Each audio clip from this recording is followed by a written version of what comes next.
بسم اللہ الرحمن الرحیم نحمده ونصلی علی رسولہ الکریم اما بعد الحمد للہ الذی ہدانا لہذا وما كنا لنهتدی لولا ان ہدانا اللہ اللہم صل علی محمد وعلی آل محمد وبارک وسلم اما بعد۔ پہلی بات زندگی میں ہر قدم پر یاد رکھنا چاہیے کہ تربیت اسی کی ہوتی ہے جو اپنی تربیت چاہتا ہے، اور تربیت اسی کی ہوتی ہے جو طلب رکھتا ہے، ورنہ مکہ میں رہ کر بھی ابو جہل پیدا ہوتے ہیں، نوح کے گھر میں رہ کر بھی کنعان بنتے ہیں، بڑی سے بڑی خانقاہ میں جا کر بھی بدعمل رہ جاتے ہیں، اندرون ملک بیرون ملک تبلیغی جماعت میں جا کر بھی حرام خوری میں رہ جاتے ہیں جب آدمی کے اندر طلب نہ ہو۔ نل کے نیچے الٹا گھڑا رکھا ہوا ہے، 10 سال بھی رکھا ہوگا، قطرہ بھر پانی نہیں آئے گا۔ تربیت لینے والے اپنے دشمنوں سے بھی تربیت لیتے ہیں، تربیت لینے والے جاہلوں سے بھی تربیت لیتے ہیں۔ انہوں نے کہا کہ جو کام ہم نے جاہل کو کرتے دیکھے وہ کام ہم نے چھوڑ دیے تو ہماری تربیت ہو گئی۔ تربیت لینے والوں نے چھوٹے چھوٹے بچوں سے تربیت لی ہے، تربیت لینے والوں نے خنزیر اور کتے سے تربیت لی ہے۔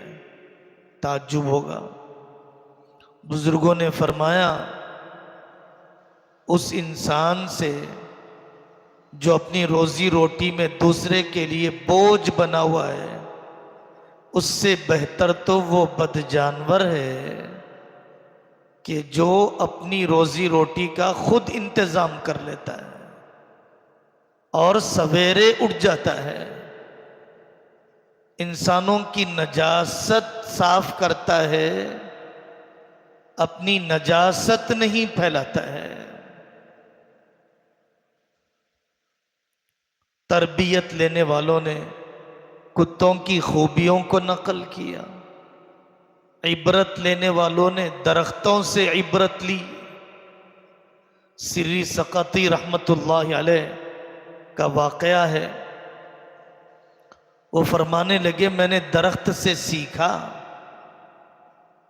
کہ لوگ درخت کو پتھر مارتے ہیں اور درخت ان کو پھل دیتا ہے۔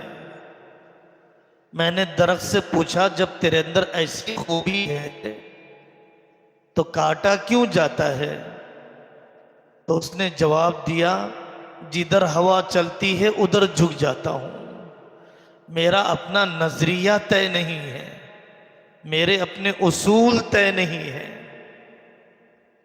جمادات سے تربیت لے لی، تربیت نہیں لینے والے اولیاء سے بھی تربیت نہیں لیتے ہیں، آخری سانس تک اپنے آپ کو تربیت کا محتاج سمجھا، کسی مربی کے پاس اہتمام سے جاتے رہے، اپنے آپ کو تربیت سے مستغنی نہیں سمجھا۔ جب تک نفس ساتھ میں ہے میں تربیت کا محتاج ہوں، جب تک شیطان ساتھ میں ہے میں تربیت کا محتاج ہوں۔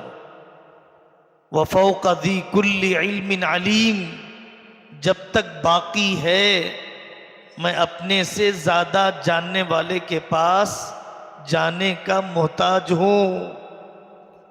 علم ایک غیر متناہی ہے،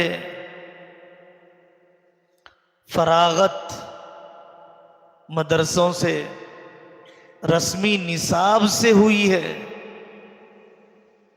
کتابوں کی تکمیل سے فراغت ہوئی ہے، تربیت سے فراغت نہیں ہوئی، تزکیے سے فراغت نہیں ہوئی، اخلاق سے فراغت نہیں ہوئی۔ جو نمبرات دیے گئے ہیں بخاری کے، ترمذی کے، ابو داؤد کے، خوشخطی کے، عربی زبان کے جاننے کے نمبرات دیے گئے، زبان کے میٹھے ہونے کے نمبرات نہیں دیے گئے، غصے کے قابو میں ہونے کے نمبرات نہیں دیے گئے، حسن سلوک کے نمبرات نہیں دیے گئے، بڑوں کی اطاعت کے نمبرات نہیں دیے گئے، تعلق مع اللہ کے نمبرات نہیں دیے گئے، پاکیزہ تنہائیوں کے نمبرات نہیں دیے گئے۔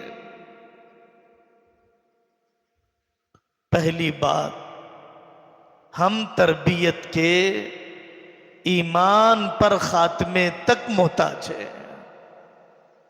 اور تربیت چاہنے والے کی تربیت ہو جائے گی، جو تربیت نہیں چاہتا ہے اس کی تربیت نہیں ہوگی۔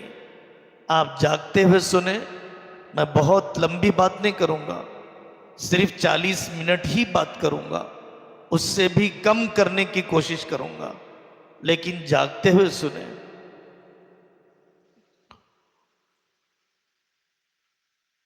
جو اپنی تربیت نہیں چاہتے ہیں، دسیوں مدرسوں سے نکال دیے جائیں، 50 مسجدوں سے در بدر کر دیے جائیں، ان کو ان کی بیویاں بھی چھوڑ دیں، ان سے ان کے ماں باپ بھی ناراض ہوں، ان سے چھوٹے بڑے بھائی بھی کٹے ہوئے ہوں، اس کے باوجود بھی ان کے دل میں خیال نہیں گزرتا کہ میرے اندر بھی کوئی خامی ہے، میرے اندر بھی کوئی بیماری ہوگی، تبھی تو میں مردود ہو جاتا ہوں، کوئی شاگرد نزدیک نہیں آتا، بستی کا کوئی انسان قریب نہیں آتا، میں ویسا نہیں بن سکا جیسے میرے اساتذہ نے مجھے بنانے کی کوشش کی تھی۔ تربیت نہیں چاہا اس نے، اختیاری تربیت بھی نہیں ہوتی ہے، اضطراری تربیت بھی نہیں ہوتی ہے۔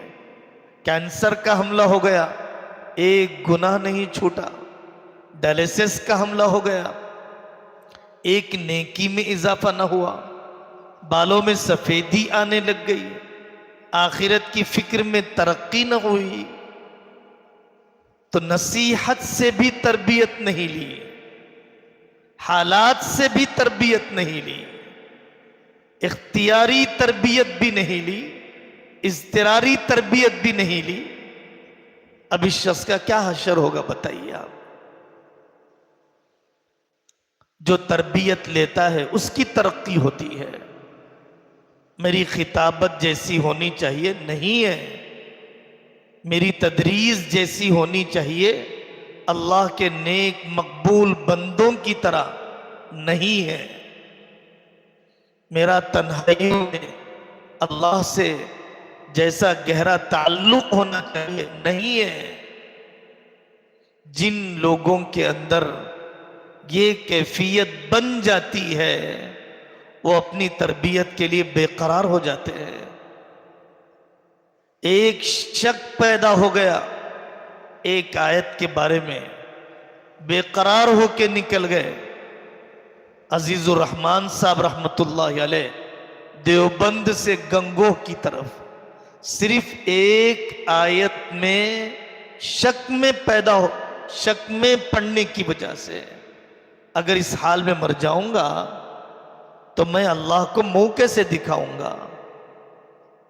تربیت کی طلب، بڑا منظور نعمانی علیمیہ ندوی اپنے زمانے کے زبردست محقق عالم، اس زمانے میں دین کا کام کیسے ہونا چاہیے ملک کا سفر کیا، مولانا مودودی صاحب کے پاس گئے، پیر ننھے میاں کے پاس گئے، علامہ اقبال کے پاس گئے، احمد علی لاہوری کے پاس گئے، حسن البنا کے خاندان کے پاس گئے، عرب و عجم کا سفر کیا، حجاز اور یورپ کو دیکھا، مولانا الیاس صاحب کے پاس گئے، پرسنل بورڈ قائم کیا، مجلس مشاورت شروع کی، صرف اس لیے کہ ان حالات میں دین کا کام کیسے ہونا چاہیے، ان حالات میں دین کا کام کیسے ہونا چاہیے۔ تو میرے بزرگوں، اللہ تبارک و تعالی سے طلب مانگیے۔ طلب کا مطلب یہ ہے کہ مطلوب ملے بغیر چین نہ ملے۔ چائے کی طلب ہے، چائے ملے بغیر چین نہیں ملتا ہے۔ بری عادتیں ہیں کسی کی، بیڑی سگریٹ کی، جب تک نہ ملے بے چینی رہتی ہے، جب تک مربی نہ ملے بے چینی ہو، جب تک مربی سے اپنے حال نہ سناؤ بے چینی ہو۔ دوسری بات، اپنے کام کو عبادت اور خدمت سمجھ کے کرنا چاہیے، ملازمت سمجھ کے نہیں کرنا چاہیے۔ یہ مضمون بہت سناتے رہتے ہیں ہم۔ جو لوگ عبادت اور خدمت سمجھ کر کرتے ہیں وہ انقلابی علماء کو تیار کرتے ہیں، صاحب صفات علماء کو تیار کرتے ہیں۔ جو ملازمت سمجھ کے کرتے ہیں وہ نوکروں کو تیار کرتے ہیں، وہ ملازموں کو تیار کرتے ہیں، وہ کرائے کے ٹٹوؤں کو تیار کرتے ہیں، وہ بافیض علماء کو تیار نہیں کرتے ہیں۔ جو لوگ ملازمت سمجھ کے کرتے ہیں ان کی نگاہ ہمیشہ اجرت پر رہتی ہے، اور جو عبادت اور خدمت سمجھ کے کرتے ہیں ان کی نگاہ ہمیشہ اجر پر رہتی ہے۔ اجر پر رہنے والوں کو اللہ بھی مل جاتا ہے، مقدر کی اجرت بھی مل جاتی ہے، اور صرف اجرت پر نظر رکھنے والوں کو اللہ بھی نہیں ملتا ہے، اجر بھی نہیں بچتا ہے، مقدر سے زیادہ اجرت ملتی نہیں ہے۔ تیسری بات جو بہت اچھی طرح ہم سب کو سمجھنے کی ہے، حضرت رسول اللہ صلی اللہ علیہ وسلم سے صحابہ جو بیعت کیا کرتے تھے، بایعنا رسول اللہ صلی اللہ علیہ وسلم علی السمع والطاعت، ہم نے آقا صلی اللہ علیہ وسلم کے ہاتھ پر بیعت کی، اطاعت کریں گے، فی المنشط والمکرہ، ہماری طبیعت کے مطابق حکم ہو، ہماری طبیعت کے خلاف حکم ہو، ہم مان کر چلیں گے، وعلی اثرۃ علینا، ہمارے مقابلے میں دوسرے کو ترجیح دی جائے، ہماری سینئرٹی کو بھلا دیا جائے، ہماری قربانیوں کو یاد نہ کیا جائے، تب بھی ہم اپنے ذمہ دار کی اطاعت کریں گے۔ اخلاص کا امتحان انہی اوقات میں ہوتا ہے۔ ایک روایت ہے حضرت معاذ بن جبل کی، حضرت معاذ بن جبل حضرت نبی پاک صلی اللہ علیہ وسلم کی، کبھی ایسا وقت گزرنا چاہیے، کبھی آدمی کو اندر ٹٹولنا چاہیے، کبھی اپنے باطنی حالات کا جائزہ لینا چاہیے۔ حضرت معاذ بن جبل رضی اللہ عنہ قبر اتھر کے پاس بیٹھے ہوئے رو رہے تھے۔ حضرت عمر رضی اللہ عنہ نے پوچھا کیا بات ہے؟ حضرت معاذ رضی اللہ عنہ نے فرمایا کہ مجھے ان قبر والوں کی ایک بات یاد آ گئی۔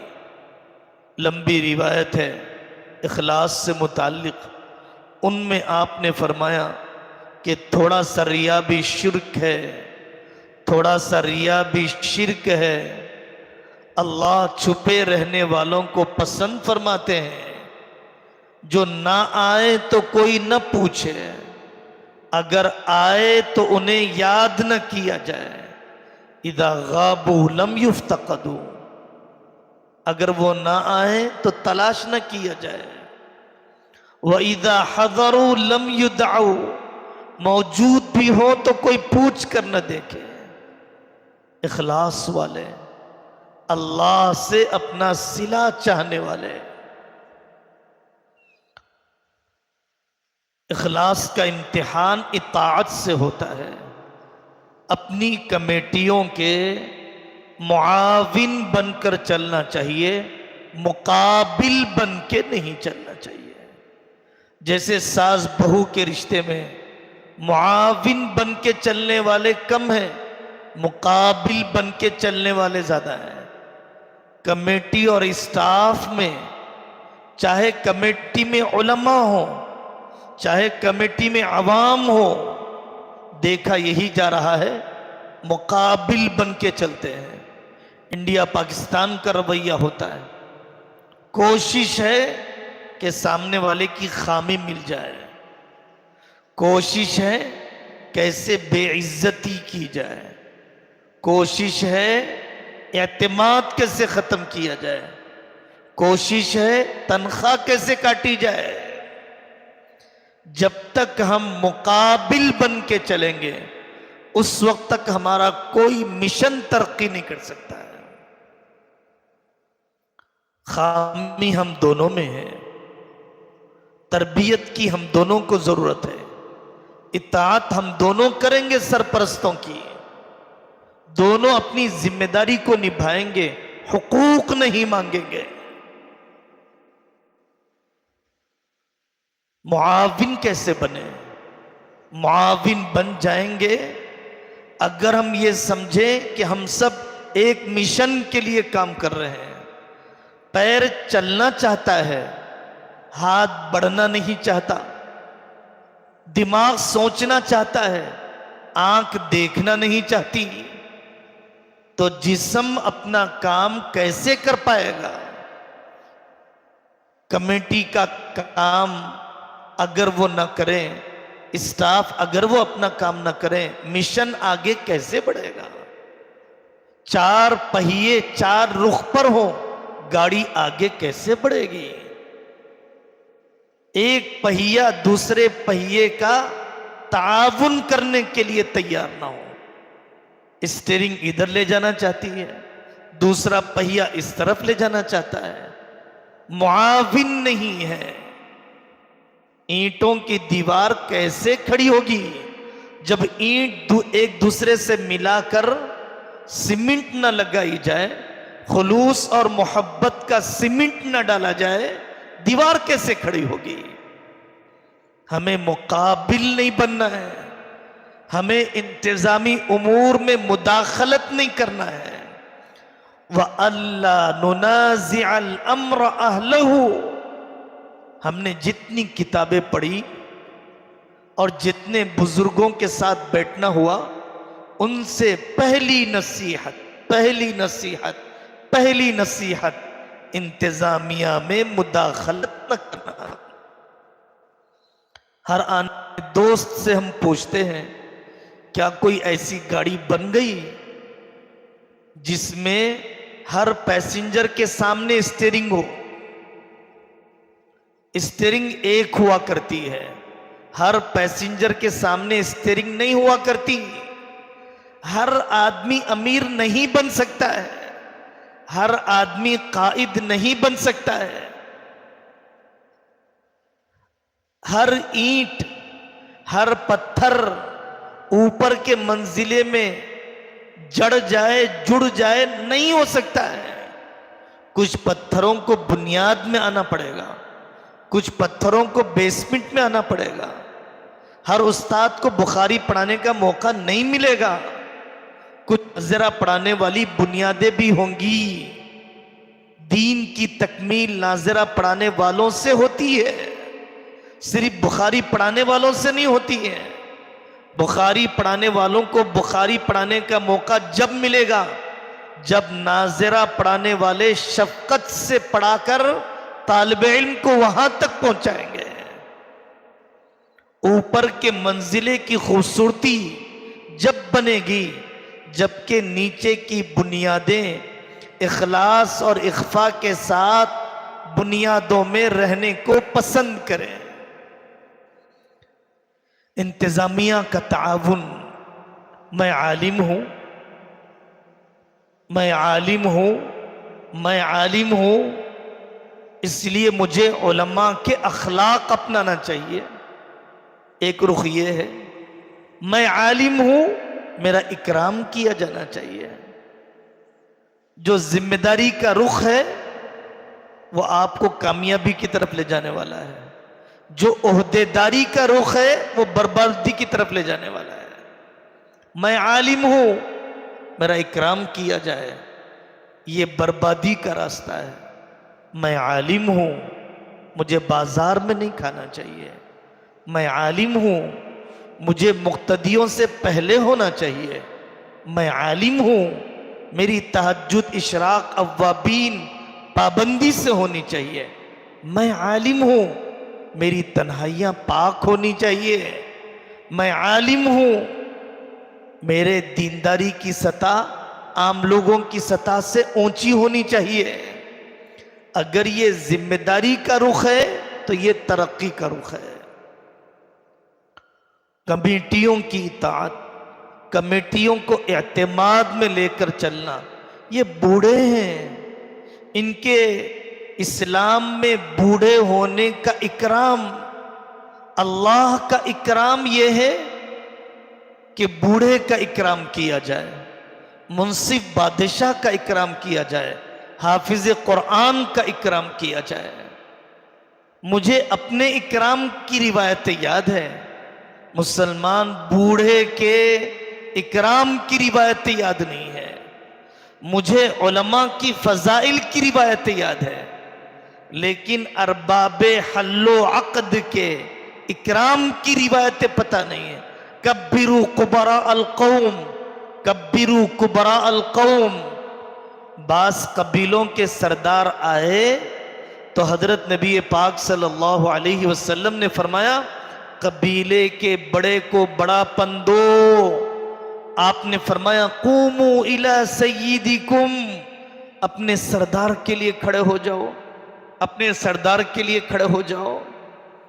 تو مجھے ارباب حل و عقد، ارباب بست و کشاد، انتظامی کمیٹی، ذمہ داران قوم، دانشوران قوم کی بھی تو اکرام کی روایتوں کو یاد رکھنا چاہیے، عمل کرنا چاہیے۔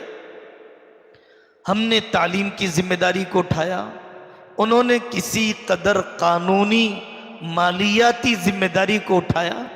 اگر وہ قانونی اور مالیاتی ذمہ داری کو نہ اٹھاتے تو ہم تعلیماتی کام کی طرف متوجہ نہ ہوتے۔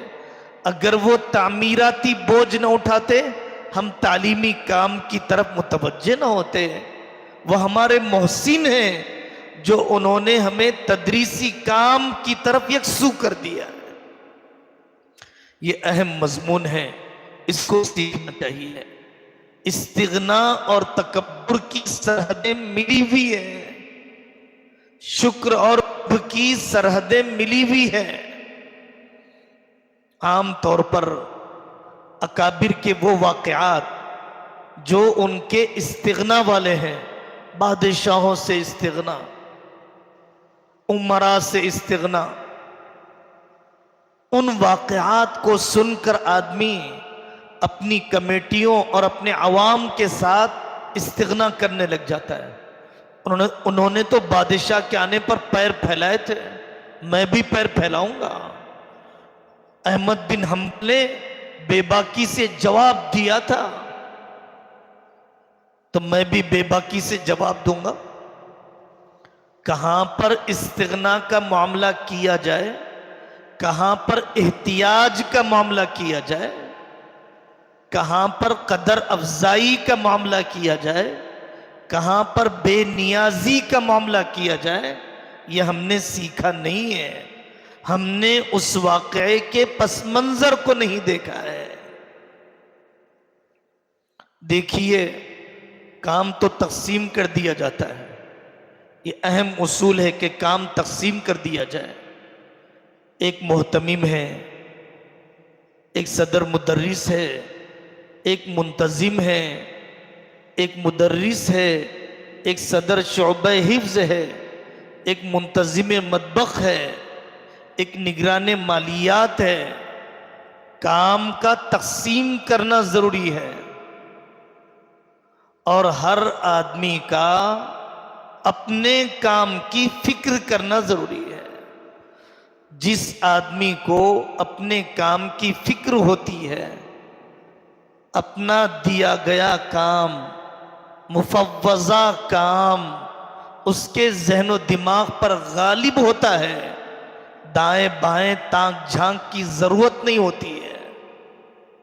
ہر پرزہ اپنا کام کرے، کار کا انجن اپنا کام کرے، کار کا اسٹیئرنگ اپنا کام کرے، ہر مشین کا پرزہ، طباخ اپنا کام کرے، فراش صفائی کا کام کرے، مدرس درسگاہ حفظ اپنا کام کرے، تو پوری مشنری مؤثر اور منظم چلتی ہے۔ بجائے میں اپنا کام کرنے کے دوسرے کی نگرانی میں لگ جاؤں، اپنا کام بھی خراب کروں گا، دوسرے کا کام بھی خراب کروں گا۔ یہ فیصلہ کیوں لے لیا صدر شعبے نے؟ یہ فیصلہ کیوں کیا ناظم صاحب نے؟ کمیٹی کے لوگوں کو تو یہ نہیں کرنا چاہیے تھا۔ اپنے کام کو چھوڑ کر، اپنے کام کو خراب کر کے، اپنے کام کی طرف توجہ کم کر کے دوسرے کے کام میں مداخلت۔ عام طور پر مجھے اپنی امامت کا غم، کیا میرے پاس قراءت میں مسنون ترتیب چل رہی ہے؟ کیا واقعتاً میری خطابت ویسی تیاری اور صفات والی ہے جیسے کہ میرے اکابر کی ہوتی ہے؟ کیا میرے پاس جب کوئی مسئلہ پوچھنے کے لیے آتا ہے تو میں اس کو اس مسئلے کے بارے میں تیاری کر کے مطمئن کر کے بھیجتا ہوں؟ کیا میں نے اپنے شعبے کے طلباء کا نام لے کے دعا کیا؟ کیا میں نے اپنی درسگاہ کے طلباء کا دل جیت لیا؟ اپنے دیے گئے کام کا غم یہ ترقی کا راز ہے۔ اپنے کو دیے گئے کام کا غم یہ ترقی کا راز ہے۔ دوسروں کے کام میں تانک جھانک آپ کو کہیں کا رہنے نہیں دے گی، آپ کو کہیں کا رہنے نہیں دے گی۔ درد مندی صفات والے استاد کا سب سے بڑا کمال درد درد درد۔ آج میرے بچے نے آموختہ نہیں سنا ہے، آج میرے محلے کا مکتب کا طالب علم نہیں آیا۔ درد، میرے مدرسے طالب علم کے والد کا انتقال ہو گیا۔ درد، آج فلانے نوجوان نے یہ مسئلہ پوچھا، میں نے جیسی ورق گردانی کرنی تھی نہیں کی۔ درد، فلانی طالبہ میرے پاس اتنے سال سے آتی ہے، میں نے آج تک شرعی پردے سے اس کو متاثر نہیں کیا۔ درد، یہ طالب علم 7 سال سے میرے پاس پڑھ رہا ہے اور اس طالب علم کی علمی ترقی نہیں ہو رہی ہے۔ درد، یہ طالب علم فزیکلی جسمانی صحت کے اعتبار سے اس کی صحت مزمحل رہ رہی ہے، اس کا علاج کیسے ہو جائے؟ حضرت مولانا سید ولی اللہ صاحب رحمت اللہ علیہ، میں آپ کو قریبی مثال سناتا ہوں۔ نظام آباد کے عالم تھے، اپنے پاس ایک طالب علم کا حفظ ہوا، گاڑی بات کر کے کرائے پر لے کر اس ایک طالب علم کو لے کر اشرف العلوم آ رہے ہیں. اس طالب علم کو مجھے عالم دین بنانا ہے، اس کے والدین کی کوئی توجہ نہیں. ایک طالب علم کو استاد نے پیٹ دیا، وہ طالب علم اداس ہے. انہوں نے اکیلے میں بلایا، ناظم صاحب 4 روپے 5 روپے دے رہے ہیں. درد سوریا پیٹ کے مولانا عبدالعزیز صاحب رحمت اللہ علیہ، ان کے پاس پڑھنے والے ایک طالب علم نے بتایا میری طبیعت خراب ہو گئی. ڈاکٹر نے کہا ہر 2 گھنٹے کے بعد یہ دوا ڈالنا ہے. حضرت میرے بازو آ کر لیٹے رہے، ہر 2 گھنٹے کے بعد دوا پلا رہے ہیں. سائیکل کا زمانہ، ہم دونوں سائیکل پر جا رہے ہیں. مجھے بس چڑھانے کے لیے لے جاتے ہیں، کبھی میں سائیکل سے گر جاتا ہوں، کبھی حضرت گر جاتے ہیں. راستوں کے ناہموار ہونے کی وجہ سے درد مندی. طلبہ میرے پاس کیوں پڑھنے کے لیے نہیں آ رہے ہیں؟ ہم سناتے ہیں شاہ عبد الغفور صاحب رحمت اللہ علیہ کا واقعہ. بچہ پتھر مار رہا ہے، جنگلوں میں بھاگ رہا ہے، کھیتوں میں چھپ رہا ہے، اور حضرت اس کے پیچھے دوڑ رہے ہیں. ایسے انہوں نے علماء کو تیار کیا. ہمارے حضرت شاہ جمع الرحمان صاحب فرماتے ہیں قابل ہونا کمال نہیں، قابل بنانا کمال ہے. استاد کا قابل ہونا کمال نہیں، استاد کا قابل بنانا کمال ہے. قابل طلبہ کو تیار کر کے بتائے. استاد قابل ہوتا ہے لیکن متکبر ہے. استاد قابل ہوتا ہے، سہولت پسند ہے. استاد بہت قابل ہے لیکن جفاکشی کا مزاج نہیں. استاد بہت قابل ہے، درد مندی نہیں ہے، بانجھ بن کے جاتا ہے. اس کے پیچھے شاگردوں کی جماعت تیار نہیں ہوتی ہے. سیکھنے اور مطالعے کا سفر جاری رہنا چاہیے. نورانی قاعدے کی تدریس، مسجد نبوی میں تدریس کا انداز الگ ہے. نورانی قاعدے کے مصر میں تدریس کا انداز الگ ہے. نورانی قاعدے کے یمن میں تدریس کے انداز الگ ہے. سیکھنے کا سفر، مطالعے کا سفر ابھی ابتدائی عمر ہے. ابھی فارغ ہو کر آئے، فون کے بے قابو استعمال کے عادی ہے. اکابر کا ایک بیان 15 منٹ نہیں سن سکتا ہے. کتاب کا ایک صفحہ فوکس کر کے نہیں پڑھ سکتا ہے. ابھی ابتدائی عمر ہے، فجر کی نماز خطرے میں ہے. ابھی ابتدائی عمر ہے، ابھی خطابت کی کما حقہ تیاری نہیں ہے. ابھی ابتدائی عمر ہے، یومیہ تلاوت کی مقدار طے نہیں ہے. سیکھنے اور مطالعے کا سفر جاری رکھیے. مطالعہ آب حیات ہے. مطالعہ ختم ہو جائے گا، آپ عامی بن جائیں گے. بے صلاحیت اکرام اور رحم کی درخواست کرتے رہتا ہے. آپ نے میرا اکرام نہیں کیا، آپ نے میرے اوپر رحم کر کے تنخواہ نہیں بڑھائی، آپ نے میرا خیال نہیں رکھا. جو بانجھ بن جاتا ہے، جو قانع بن جاتا اور عمل ترقی کا سفر رک، جو نافع نہیں بنتا ہے، وہ لوگوں سے رحم کی درخواست کرتے پھرتا ہے، وہ لوگوں سے اکرام کی درخواست کرتے پھرتا ہے. ورنہ جو حقیقت میں نفع پہنچا رہے ہیں، لوگ سر آنکھوں پر جان بچا کے نکلنا پڑتا ہے.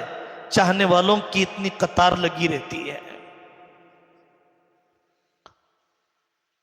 عوام کچھ بھی کرے معذور ہے، عوام کچھ بھی کرے معذور ہے، عوام کچھ بھی کرے معذور ہے.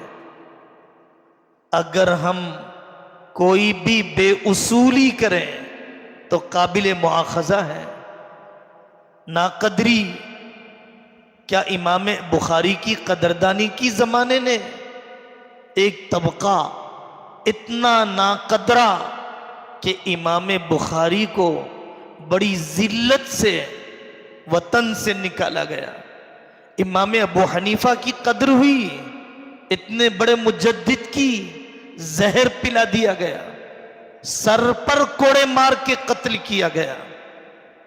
ہم نے فضائل کی باتیں بہت سنی ہیں، عہدے داری کی باتیں بہت سنی ہیں، ذمہ داری کی باتیں بہت کم سنی ہیں. امام شافعی کے ساتھ ناقدری، امام مالک کے کندھوں کو اتار دینا، امام احمد بن حنبل پر کوڑے برسانا، ابن تیمیہ کو جیل میں ڈال دیا جانا، شیخ زکریا کے فاقے، مولانا الیاس صاحب کی تنگیاں، حضرت مولانا یوسف صاحب کی بیماریاں، مجاہدے، حضرت علی میاں رحمت اللہ علیہ کی والدہ کے گھر کے فاقے. ہم تائیدات تو چاہتے ہیں، مجاہدات نہیں چاہتے ہیں. ہم نصرتیں چاہتے ہیں، مجاہدات نہیں چاہتے ہیں. ہم اکرام چاہتے ہیں، مجاہدہ نہیں چاہتے ہیں.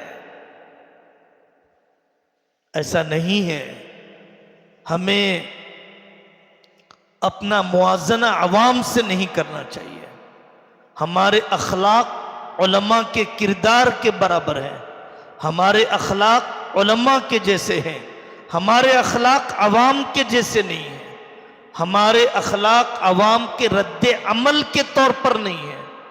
آپ نے گالی دی نا، اس لیے میں بھی دوں گا. آپ نے نظر انداز کیا، میں بھی نظر انداز کروں گا. آپ نے ہم سے نہیں پوچھا، ہم بھی آپ کو نہیں پوچھیں گے. آپ نے بھری محفل میں ذلیل کیا، میں بھی آپ کو کل جمعہ کے منبر پر ذلیل کروں گا. یہ کون سا طریقہ ہے؟ میرے اپنے کیا اصول ہیں؟ میرے اپنے طے شدہ کیا ضابطے ہیں؟ بڑے کام بڑے ظرف والوں سے ہوتے ہیں، چھوٹے ظرف والوں سے بڑے کام نہیں ہوتے ہیں. بڑے کام بڑے ظرف والوں سے ہوتے ہیں. مزاجوں کو نبھانا پڑے گا. کمیٹیوں کو چھوڑ دیا، مسجدوں کو چھوڑ دیا، بیویوں کو بھی چھوڑ دے گا، سالوں کو بھی چھوڑ دے گا، سسرال کو بھی چھوڑ دے گا، شاگردوں کو بھی بھگا دے گا، کیونکہ مزاج نبھانے کی عادت نہیں پڑی ہے. مزاج نبھانے کی عادت نہیں پڑی ہے. قدم قدم پر پوچھ کے چلنا پڑتا ہے. حضرت رسول اللہ صلی اللہ علیہ وسلم نے جیسے مزاجوں کو نبھایا، ایسے مزاجوں کو نبھانے کی مجھے اور آپ کو ضرورت نہیں پڑے گی.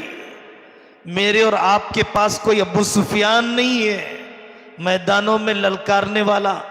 میرے اور آپ کے پاس کوئی وحشی اور ہندا نہیں ہے. میرے اور آپ کے پاس حبار ابن اسود نہیں ہے. میرے اور آپ کے پاس کوئی آپ کی قتل کی کوشش کرنے والا نہیں ہے. کربلا کے میدان میں قتل کرنے والے نہیں ہیں. شیاب ابی طالب میں بائیکاٹ کرنے والے نہیں ہیں. اللہ نے کتنی راحت سے رکھا ہے. دعا کا اہتمام بہت کم لوگ ملتے ہیں. اپنے آپ پر بھی افسوس ہوتا ہے، ساتھیوں کے احوال سن کر بھی افسوس ہوتا ہے. دعا کرنے والے، اپنے انفرادی معمولات کو پکا کرنے والے بہت کم لوگ ہیں. شکایت کرنے والے، غیبتیں کرنے والے، ناقدری کا غم اٹھانے والے بہت ہیں.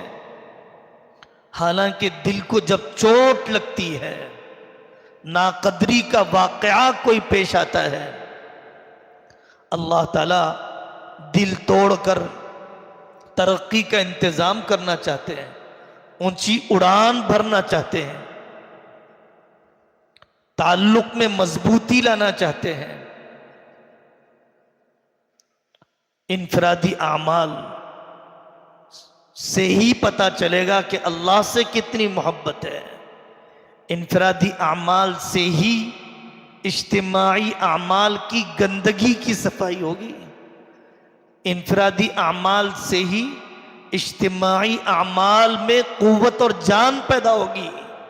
اگر واقعی ہم نے تنہائی میں اپنے معمولات پورے کیے، انفرادی اعمال سے ہی آدمی کو احساس ہوگا کہ اللہ تعالیٰ میرے لیے اضطراری مجاہدے کا نظام بنا رہے ہیں. میں نے اختیاری مجاہدہ نہیں کیا، اللہ تبارک و تعالیٰ نے اضطراری مجاہدے کا نظام بنایا. میں نے چاہ کر اپنی تربیت نہیں کی، نہ چاہتے ہوئے اللہ نے تربیت کا انتظام کر دیا. غزہ کا غم ہے، اپنے درسگاہ کے بچوں کو تو سنبھالیے. بابری مسجد کا غم ہے، آپ کی مسجد تو بابری نہیں بنی. ان چیزوں کا بڑا غم ہے جو اختیار سے باہر ہے، اور جو میدان اختیار میں دیے گئے ان کا غم جیسے لیا جانا چاہیے ویسا غم لینے والے کم ہیں.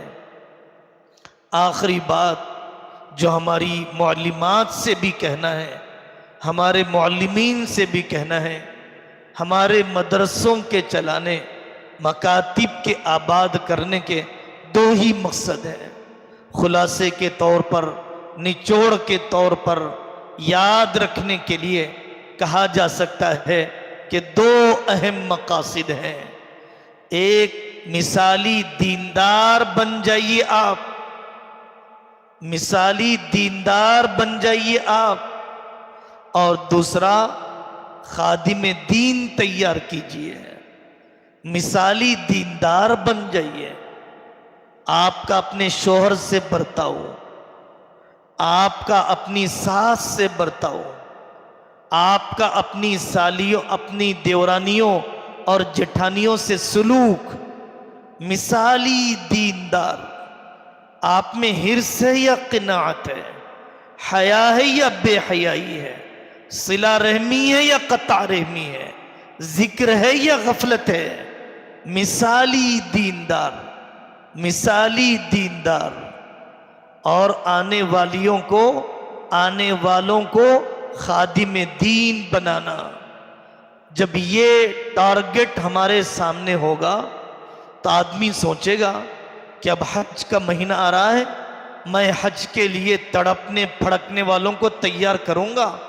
اب گرما کا موسم آ رہا ہے، کیا کام کیے جانے چاہیے. اب بقرعید کا موسم آ رہا ہے، میں سکھلاؤں گی کہ بقرعید کے عملی مسائل کیا ہوا کرتے ہیں، کثیر الوقوع غلطیاں کیا ہوتی ہیں. مثالی دیندار بننا ہے اور دین کا خادم بنانا ہے. محرم میں کرنے کے کام نہیں کرنے کے کام، سفر میں کرنے کے کام نہیں کرنے کے کام. میں کون سی جائز دعوتوں میں جاتی ہوں اور کون سی ناجائز دعوتوں میں نہیں جاتی ہوں. مثالی دیندار، مثالی دیندار. اور خادم دین تیار کرنا. رمضان سے پہلے، رمضان سے متعلق فضائل و مسائل میں نے اعتکاف کر کے بتلایا کہ عورتوں کا اعتکاف کیسے ہوتا ہے. میرے زکوٰۃ حساب کرنے کو دیکھ کر میری بچیوں نے سیکھا کہ زکوٰۃ کا حساب کیسے کیا جاتا ہے. مہمانوں کے استقبال کرنے کی ترتیب کو دیکھ کر شاگرداؤں نے مہمان کے استقبال کی ترتیب کو سیکھا. میرے آمد و خرچ کے سلیقے کو دیکھ کر انہوں نے آمدنی اور خرچ کا ڈھنگ سیکھا. میرے اپنے شرابی بھائیوں، جواری لوگوں، سود میں پڑنے والوں کے ساتھ مشفقانہ، داعیانہ، حکیمانہ طرز کو دیکھ کر میری شاگرداؤں نے سیکھا کہ خاندان میں کیسے انقلاب لایا جاتا ہے. تھوڑی دیر صحبت میں بیٹھے، رشتہ جوڑنے کی فکر آ گئی. تھوڑی دیر آپ کی صحبت میں بیٹھے، اللہ سے لو لگانے کی فکر آ گئی. جو ذہن میں ہوتا ہے وہ دہن میں ہوتا ہے. زبان کی بات منتقل نہیں ہوتی، دل کی بات منتقل ہوتی ہے۔ حضرت مولانا ابراہیم صاحب دیولہ دامت برکاتہم فرماتے ہیں، راستے میں ایک فقیر پکارتے جا رہا ہے، اللہ اللہ اللہ اللہ۔ بچہ دوڑے ہوئے گیا، امی جی روٹی دے دو، امی جی روٹی دے دو۔ تو ماں نے کہا کہ بیٹا وہ تو اللہ اللہ کہہ رہا ہے اور تم روٹی مانگنے آ گئے؟ تو بچے نے کہا امی جان، زبان پر تو اللہ ہے، دل میں تو روٹی ہی ہے۔ میں پڑھاتے ہوئے میری زبان پر اللہ ہے، میری تنہائیوں میں کیا ہے؟ میرے زبان پر قرآن ہے، میری خلوتوں میں کیا ہے؟ تو وہ چیز منتقل ہوگی جو میرے دل میں ہے، وہ چیز منتقل اتنی نہیں ہوگی جو زبان پر ہے۔ زبان کی بات کو دل تک پہنچانے کی محنت بہت بڑی ہے، اگرچہ حسی فاصلہ کم ہے، جسمانی مسافت کم ہے، لیکن محنت بہت بڑی ہے زبان کے بول کو دل کا حال بنانے کی۔ حضرت مولانا شاہ وسیع اللہ صاحب رحمۃ اللہ علیہ، احمد علی لاہوری رحمۃ اللہ علیہ، دن بھر لوگ ملاقات کے لیے آئے۔ حضرت علی میاں فرماتے ہیں دن کے ختم پر حضرت شاہ وسیع اللہ صاحب نے کہا کہ بھائی دن بھر لوگ ملاقات کے لیے آتے رہے، کسی نے اولاد کے لیے تعویذ، کسی نے کاروبار کا مشورہ، کسی نے شادی کی ترتیب، کسی نے اپنے مقدمے سے خلاصی، کسی نے ہم سے اللہ کا نام لینا نہیں سیکھا ہے، کسی نے ہم سے اللہ کی محبت نہیں پوچھی ہے، جو پوچھا ہے دنیا سے متعلق پوچھا ہے۔ اللہ تبارک و تعالی ہم سب کو عمل کرنے کی توفیق عطا فرمائے اور ان کہی گئی باتوں کے مطابق ہم سب کو تیار ہونے کی، تیار کرنے کی اللہ ہمیں توفیق عطا فرمائے۔ دعا کر لی جائے گی، اس کے بعد ہمارے کاغذ نگر سے آئی ہوئی جو معلمات ہیں ان کے ساتھ مشورہ کر لیں گے، پھر الگ الگ مدارس کے ساتھ بیٹھ جائیں گے۔ اس سے پہلے جو پرچہ خانہ پوری دیا جا رہا ہے اور پرچہ خود احتسابی دیا جا رہا ہے، اس کو پر کر کے ہمیں حوالے کر دیں، دعا کر لیں پھر اس کے بعد۔ الحمدللہ رب العالمین، اللہم صلی علی محمد وعلی آل محمد وبارک وسلم۔ اللہم الطف بنا فی تیسیر کل عسیر فإن تیسیر کل عسیر علیک یسیر۔ اے اللہ ہماری کوتاہیوں کو معاف فرما دیجئے، معاف فرما دیجئے، معاف فرما دیجئے۔ اے اللہ پوری نااہلی کے باوجود بلا استحقاق آپ نے اپنے کلام کی خدمت کے لیے قبول کیا، اپنے گھر کی خدمت کے لیے قبول کیا۔ اے اللہ محروم نہ فرمائیے، بے ادبی پر محروم نہ فرمائیے، دنیا کے حوالے نہ کر دیجئے۔ آپ آ جائیے ہماری نیتوں میں، آپ آ جائیے ہماری سانسوں میں، آپ آ جائیے ہمارے اٹھنے والے ایک ایک قدم میں، آپ آ جائیے ہمارے زندگی کے ہر حساس اقدام میں۔ اے اللہ ہم نے یقین کی جوانیاں آپ کے کام کے لیے فارغ کی ہیں، ہماری زندگی کا کوئی لمحہ ضائع ہونے نہ دیجیے، ہمارے علم کا سفر جاری رکھوا دیجیے، مطالعے میں برکت دے دیجیے، اپنے نیک بندوں کی محبت بسا دیجیے، ہمارے گھریلو حالات کو معاون بنا دیجیے، آپ کی چوکھٹ کا بھکاری بنائیے۔ آپ ہمارے لیے کافی ہیں، آپ ہمارے لیے کافی ہیں، آپ ہمارے لیے کافی ہیں، آپ ہمارے لیے کافی ہیں، ہمیں اپنے غیر کے حوالے نہ فرمائیے، آپ کی غیور ذات ہمارے لیے کافی ہے۔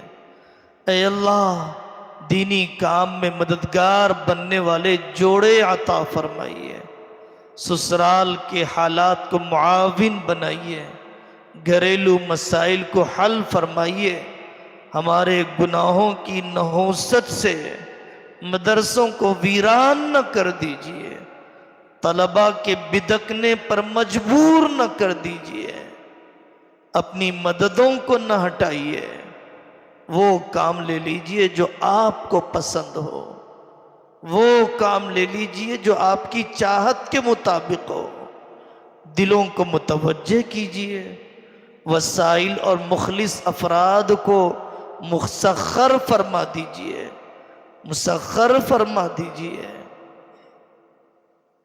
ہمارے سارے بیماروں کو شفا عطا فرمائیے، ہماری یہ بہنیں، ہماری یہ بھائی ناقدر ماحول میں محض آپ کی محبت میں، محض آخرت کے غم میں، دنیا بھر کی ناقدریوں کے باوجود سالہ سال سے جمے، اگر آپ کی محبت نہ ہوتی قدم جم نہیں پاتے۔ اے اللہ، ان مخلص بھائیوں بہنوں کے طفیل میں ہمارے سارے بیماروں کو شفا عطا فرمائیے، مرحومین کے درجات کو بلند کر دیجیے، ہمارے تعلیمی، تنظیمی، تدریسی، تزکیائی، تبلیغی سارے منصوبوں کو تائے پائے تکمیل تک پہنچا دیجیے، رکاوٹوں کو ختم کر دیجیے، ہمارے ماں باپ کی عمر دراز فرما دیجیے، زندہ ہیں عافیت دے دیجیے۔ وصلی اللہ تعالی علی خیر خلقہ محمد وعلی آلہ واصحابہ اجمعین والحمد للہ رب العالمین۔